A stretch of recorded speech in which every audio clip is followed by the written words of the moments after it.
Okay, the new mic's on, so I'm good. And thanks to Janice for the kind introduction. Thanks to everybody for turning out. I know you actually haven't come to see me because the most important people here are the entrepreneurs in the room. So I'm going to do my stuff.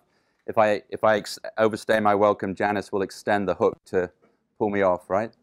But Janice asked me to come as in my capacity as somebody who's done a reasonable amount of investing and has at least some views on what the refinery is all about or what the refinery is trying to achieve. And the examination question I was given by Janice was, why invest in women, right? And when I received that question, I thought, this is actually pretty weird. Like, what the hell am I going to say? The point being, I'm thinking to myself, okay, so that's like half the population. They're like just as smart as the other half, and they work just as hard as the other half. What's smarter, maybe. We'll get to that bit. They work just as hard. They're just as creative. So, like, I don't understand actually what the point of the question is. So I thought, well, I better do a little bit of research, look at a few numbers. I used to be a sell-side analyst, so I tend to do that from time to time. So anyway, I got myself a little bit better informed. And what I'm going to do tonight is do three things. I'm going to start off and basically unpack some of the numbers at a very high level. I'll go relatively quickly through it about investing and particularly early stage investing and some of the good numbers and some of the not so good numbers. I'll then talk a little bit, at least from my perspective, about what those numbers reveal and what's behind them. And then thirdly, I'll actually answer Janice's examination question, but I'll do it in the first person singular, as in like why I do it.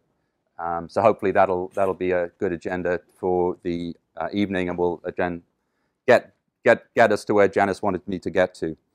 So I collected a few fun facts as I was doing my background. So one set of facts I looked at is about new company formation in the U.S. And the size of the female impact, if you want to call it that, on the U.S. economy. So depending on what statistics you look at, something like 30 or 40% of all companies in the U.S. Are founded by women. Women-owned companies generate about $1.5 trillion of revenues every year. So that sort of says that women can do the business thing, I think. And then another thing that I looked at, which is pretty interesting and gets to the shout out from the audience a couple of minutes ago, I looked at educational attainment statistics as a sort of a proxy for intelligence, ability, hard work, drive, and other stuff like that. So I'll quote you a couple of statistics that you may or may not be familiar with. So women in the US surpassed men in terms of getting more degrees than men in these following categories in the years that I'll give you. So in 1978, women started to get more associate level degrees than men and have done every year ever since. In 1983, women in the US started to get more bachelor's degrees than men and have done for every year ever since, and now get roughly 60% of all bachelor's degrees. In 1986, women started to get more master's degrees than men and have done every year ever since. And they finally got to the PhD level. Women in the room, you finally got there in 2007. And every year since 2007, women have got more PhDs in the US than men. Only about 54 to 46.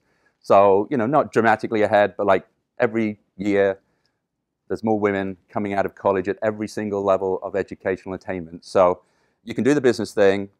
You're definitely working hard, getting educated. So that seems pretty good. So then I looked at some statistics around, more specifically around the sort of companies that are in the refinery, high growth companies that are going to need equity capital to get themselves funded.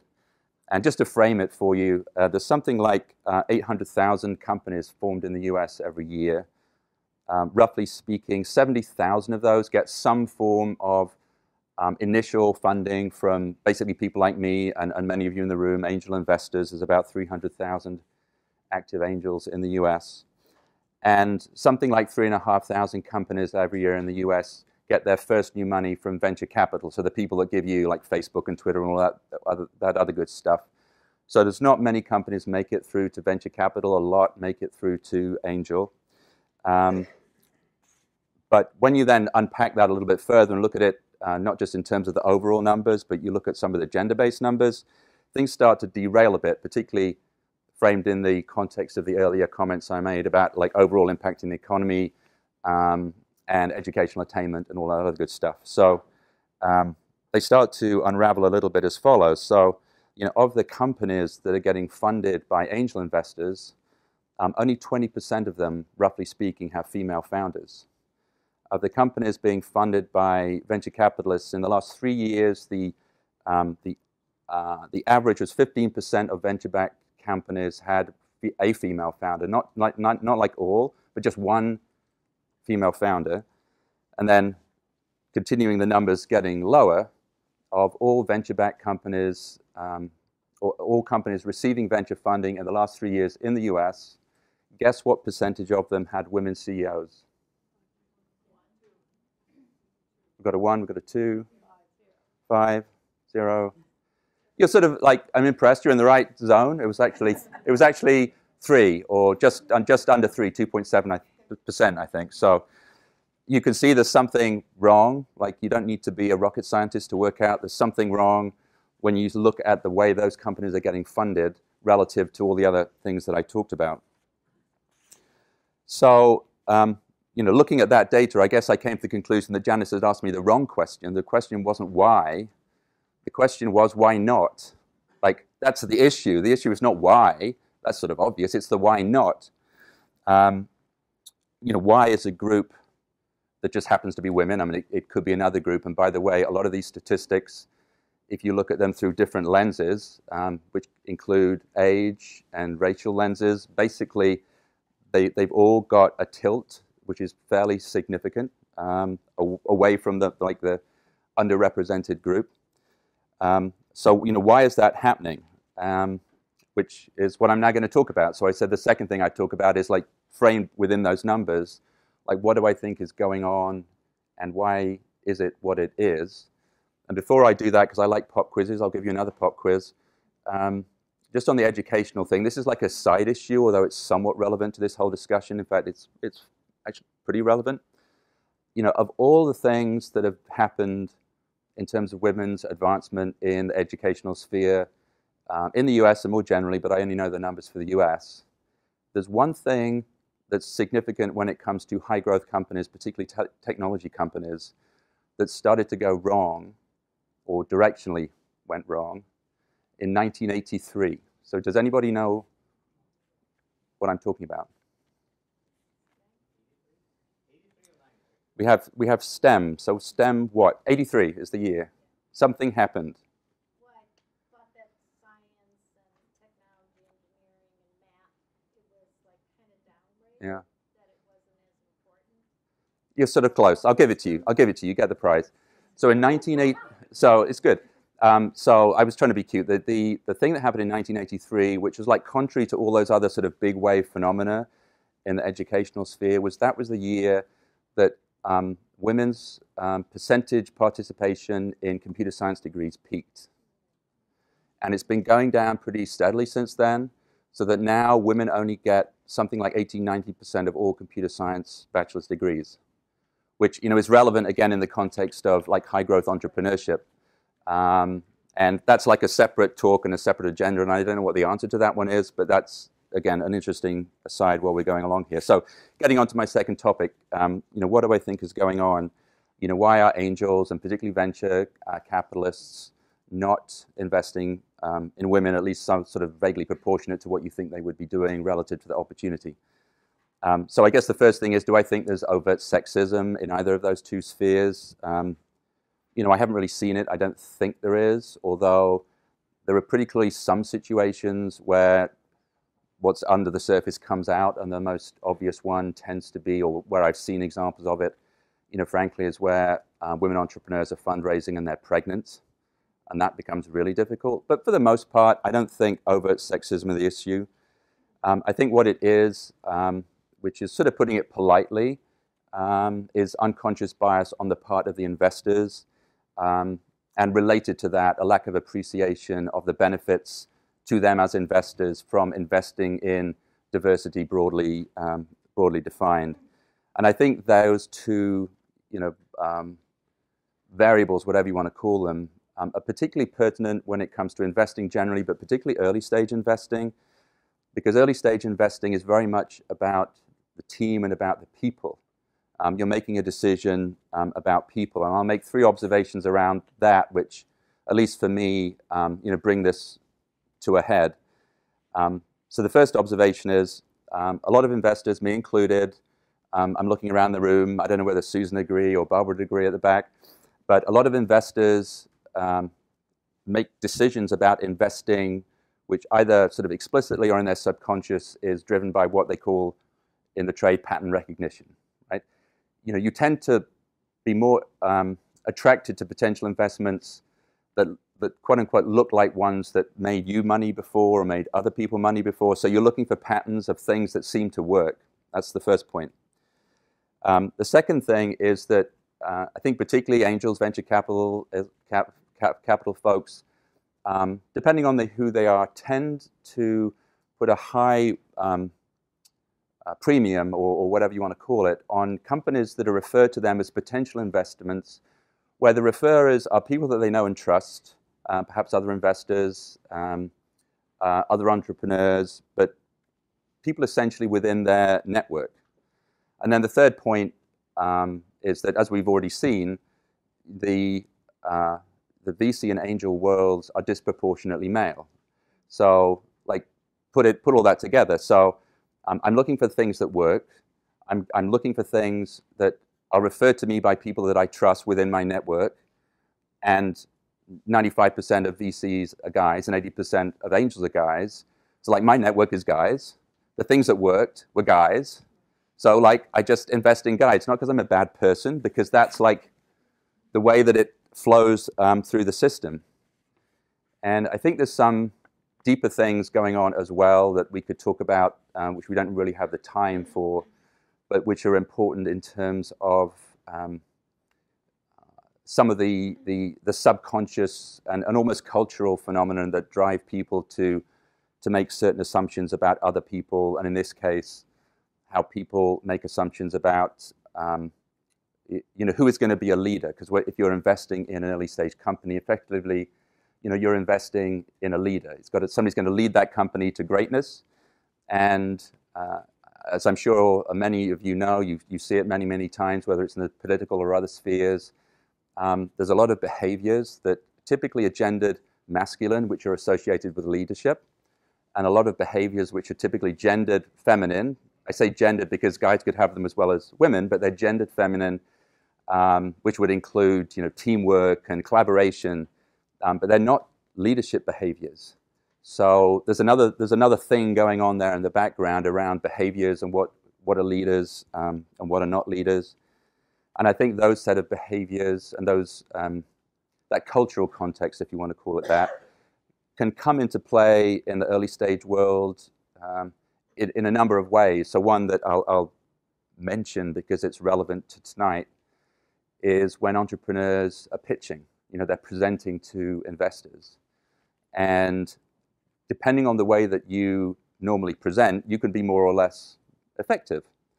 So, the sort of, it's a sort of jokey stereotype. It is that a lot of male entrepreneurs are very good, perfectly comfortable about walking up to this stage and telling you that they're going to build $1 billion business and they've got this wonderful vision. And then, again, stereotypically, I don't know whether we're going to see it tonight, but the women entrepreneur gets up on the stage and, well, I'm going to build a business and I think it's going to be successful. And like, how big is it? Well, maybe like 300, 400 million. It'll be really good. So they're not so good. Women generally are not so good at selling the big vision. Now, if you actually looked at those two side by side and said, well, let's deconstruct the $1 billion dream the dream thing and the substance and reality of it versus, for the sake of argument, the other person, woman in this case, who's talking about the 300, 400 million business, you might say, well, actually, the guy who got up on the stage, most of that is bullshit, right? He's just dreaming the dream. He's not actually very substantive. So if you substantiveness adjust his billion, it comes down to 300 or 400 million.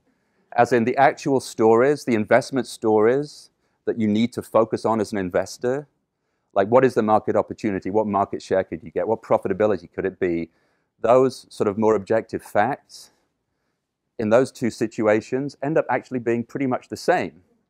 But presented with somebody saying it's going to be $1 billion company, it's going to be really big, and somebody who doesn't, like, particularly if the guy is a guy and you like guys and guys always made you money, that pitching phenomenon is part of that cultural context which can disadvantage women, and how they deal with that is, again, a topic of itself.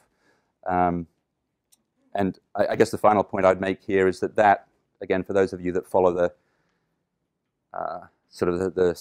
sociology, whatever you want to call it, behind this, that brings up the issue of the double bind, which women often face, which is, okay, so let's get the guy's selling the $1 billion.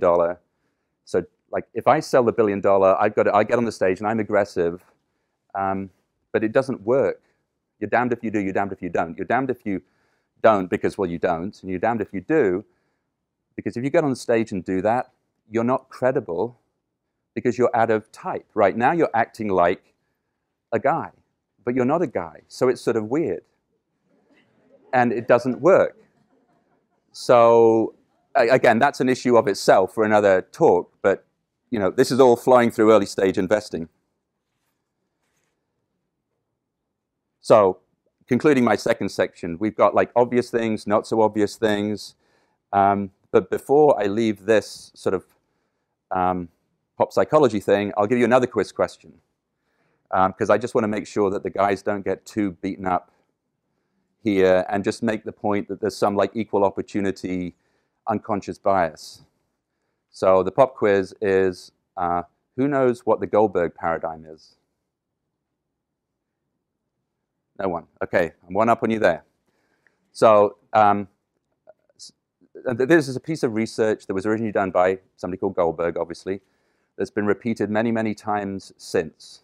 Not in the context of early stage investing, but it's more an assessment of unconscious bias and the way people assess people. And typically what happens in a Goldberg paradigm experiment is, I don't know, I get a bunch of resumes and I divide them into buckets, and I give some to half the room and some to the other half of the room. And I ask the people receiving the resumes questions. So I'll ask them questions like, would you employ this person? Or, would you give this person a raise? Or, really subjective things like, do you like the person? And in all of those experiments that have been done from the 60s, I think the original Goldberg one was, there's a consistent result, which is if you just keep the resumes exactly the same, but one has like Adam Quinton at the top and the other one has Amanda, and then you like swap them around randomly and just hand them out, and nobody knows that their minds are being played with. And again, the only thing that changes is the name, but in a way that makes it obvious that one is a guy and one is a woman. What happens in all of those experiments is, in answer to the question, would you hire the person? Would you give them a raise? Do you like the person? The guys rate higher. But here's the equal opportunity part of it. Women do exactly the same scoring as men. The women walk the men higher as well. So just be careful. Again, there's a bigger problem here than just guys being bad people, right? So I thought I'd get that one in defense of the men in the room, or at least not in defense of, but and it's an amazing result that keeps coming up. So time's cracking on, so I've got to come to the actual examination question. So I'm going to answer the examination question, which is, why do I do it? As Janice said, I got 12 companies I'm invested in. 10 have got female founders, at least one female founder. 9 have actually got women CEOs. And you might say, well, he's a good guy. He's doing this because there's an obvious, inequality, and it's the stuff that he knows about. So he's sort of trying to make the world a better place. And that is not why I'm doing it. Right? That doesn't mean that I don't think there's an inequality and I don't want it to be corrected, because I do. You might say, well, I know Adam, he's got 3 daughters, which I do. He's doing it because you know, he sort of connects with the whole issue because he's got daughter, and I got a wife as well, obviously. So I've got like lots of women and a son, but I do have 3 daughters. So maybe he's doing it because he wants to make the world a better place for his daughters, if not for the current generation, blah, blah. And that's not why I do it, although I do want to do something that makes a better environment in entrepreneurship and more generally for my daughters. So I want that outcome, but that's not why I'm investing in disproportionately female entrepreneurs. So why am I doing it? Well, it's the third point. I'm doing it because I am an investor. I want to make money. And I think by doing what I'm doing, I will make more money than the average. Anyway, why do I think I'll make more money? 3 reasons. One, there's a ton of research which points to the benefit of diverse teams. And you know, all startups ultimately are teams, small teams of people. There's a lot of research that points to the benefits of diverse teams generating better results. By the way, the research, for those of you that look at it, say that if you do want a homogeneous team, sorry guys in the room, all female teams perform better than all male teams, but diverse gender teams perform better than either. So that's one. Like if you're in early stage investing, why wouldn't you want to take advantage of that in an environment where most of the companies you're dealing with are teams? So why not play with that strategy? So I do. The second one is, remarkably, there's quite a lot of work that's been done that substantiates sort of that first point, because teams with female founders actually, on average, tend to produce some, from an investor's point of view, fairly desirable outcomes. They tend to have lower failure rates. And in early stage investing, basically, you know, for each angel investment that one makes, or rather for every 10 that you make, 5 of those companies, I'm sorry to say, are going to go bust. So if you can give me a lower failure rate, that's quite good. Again, thinking of it just mathematically, analytically as an investor. Women-led companies, on average, are more capital efficient. So if I give you $1, you generate more revenue per dollar than guy firms. So okay, I get the benefits of diversity. Yeah, seems to sort of statistically prove out because I get lower failure rates and I get higher returns. So that seems pretty good. And then the third and final point, which is sort of bringing me to a close, is that, like, I'm an investor. I want to make more money. If you look at all the famous investors, Warren Buffett, etc., they were typically all contrarians. They didn't invest in the things that everybody else was investing in. They invest in the things that people aren't paying attention to, that people, for some reason, do not fully appreciate. So if it was good enough for Warren Buffett, it's good enough for me. So I put those 3 things together, and I can't tell you that I'm making more money. You know, you have to wait a couple of years to see whether the strategy plays out. But I'm honestly doing it because I think I'm going to make more money. And I think it's important to make that point, that it's not altruistic. It's not philanthropy. It's all about making the damn money. And that's capitalism, right? But that's what I'm here to do personally. So anyway, Janice is nodding her head, and she's got the mic. So I think it's about time that I wrapped up. I gave you a little bit of a statistical tour, gave you a little mind research tour of what was going on. And then I talked a little bit about like what I did personally. And hopefully that was an interesting, maybe even useful half hour. I don't know.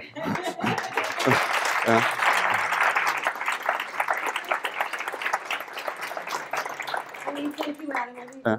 We really believe in the very beginning what you said about sometimes women don't have the confidence to ask for the right amount of money. And so we worked on that, and we're expecting our women tonight to have the confidence to talk about what they do and how big it can be, and to ask for what they need in order to take this forward and to grow. I love the statistics, and I think you're right. I think if you want to make money, you have to invest in things that are sustainable. And the facts and the results are there that women leadership teams are really sustainable. Diverse teams. Diverse teams. Diverse teams.